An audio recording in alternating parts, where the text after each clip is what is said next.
बेटा, पत्नी और धन, सुतदारा और लक्ष्मी पापी के घर हो। कभी कभी हमने मुंह से भी सुना है, भाई कितना नाचारी, दुराचारी, पापाचारी है, देखो फिर भी उसके घर में बेटों की लाइन लगी है, हमारे घर में एक भी बेटा नहीं।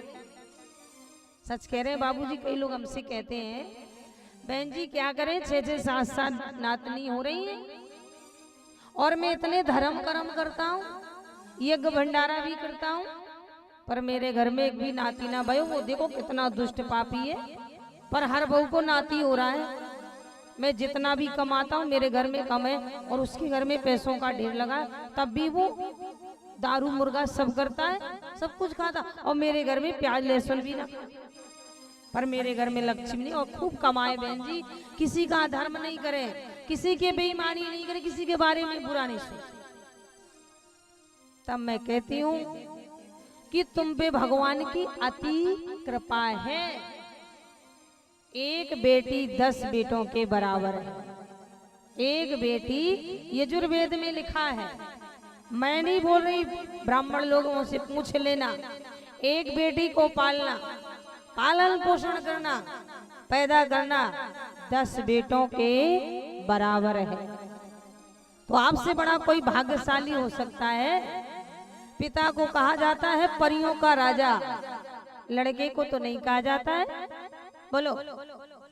इसीलिए महाराज आज उसके घर में आपको धन जरूर दिख रहा है, पर हमारे घर में नमक रोटी है पर सुकून की।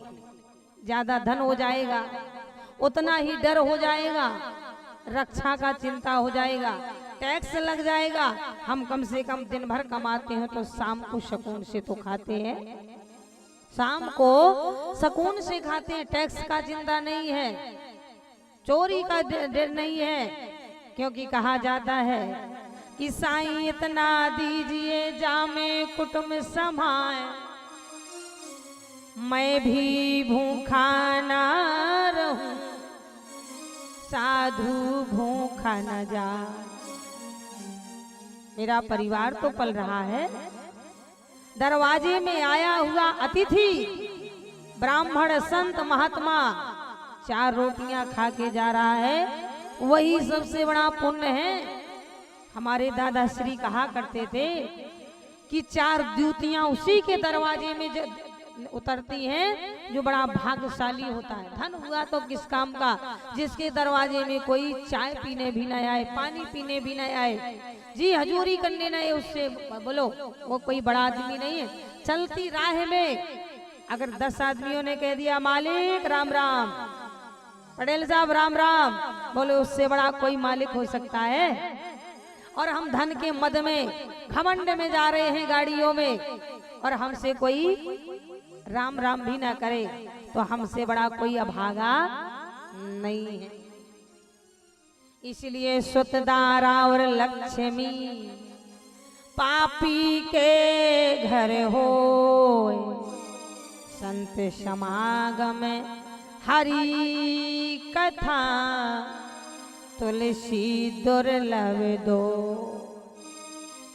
तुलसी दुर्लभ दो चीजें महाराज जब भगवत कृपा होती है तभी हमारे घर में आती हैं, वरना कहा भी जाता है कि मिलेंगे लोग पूछेंगे आप हमसे मिले या हम आपसे मिले, यही पूछेंगे भैया परिवार अच्छा है, पिसी बढ़िया हुई, दान अच्छा हुआ, मूंग अच्छी हुई, व्यवहार अच्छा है। बाबा ने 2 लाइनों में लिखा है कि मिलेंगे लोग पूछेंगे तेरा परिवार कितना है, मिलेंगे लोग पूछेंगे तेरा व्यापार कितना है, मिलेंगे लोग पूछेंगे तेरा व्यवहार कितना है, पर ये न कोई पूछेगा, पर ये न कोई पूछेगा प्रभु से प्रेम कितना है, प्रभु से प्रेम कितना है। ये पूछने वाला तो एक महाराज संत ही हो सकता है। जैसे हमारे दीपक जी महाराज, भले ही आप चंदा नहीं दो लेके जबरदस्ती जाएंगे, महाराज लगेगा चंदा। महाराज आपको कितना चंदा लगेगा, इतना तो देना ही पड़ेगा, क्योंकि वो ले रहा है, वो जरूर ले रहा है, पर दे हम सबको रहा है। लेनहार कोई और है, वो तो निमित्त है। बोलिए निमित्त है कुछ उसके पास, पकड़वाओ। बोले लेनहार कोई और है, देनहार कोई और। लोग भरम हम पे करे, तासों नीचे ने। तो महाराज ना कुछ लेके आए थे, ना कुछ लेके जाओगे। मुट्ठी बांध के आए हो और हाथ खोल के चले जाओ। सब यही बनाया, यही छोड़ जाओ। सब यही बनाया, यही छोड़ जाना है, कुछ भी लेके नहीं जाना है। और जब जाओगे, भले ही आप 500 रुपया मीटर वाला कुर्ता पहनने वाले हो, पर जब अंतिम यात्रा होगी तो कफन ही ओढ़ के जाओ। बोलो, अब तो महंगा मिलने लगा, वो भी 20 रुपया मीटर मिलता हो। कफन ओढ़ के ही जाना पड़ेगा। तभी तो कहते हैं महाराज कि ओढ़ाए दो चदरिया, सब निकाल लिया जाएगा। संगमरमर घर में लगवाने वाला, दल्लभ के गद्दे में सोने वाला महाराज। और जब अंतिम यात्रा तो बांस के खटोले में, वहां कोई दल्लभ का गद्दा नहीं है। कहते ना मृतक है, मृतक है, चादर उड़ा दिया जाता है। कहते हैं कि उड़ाए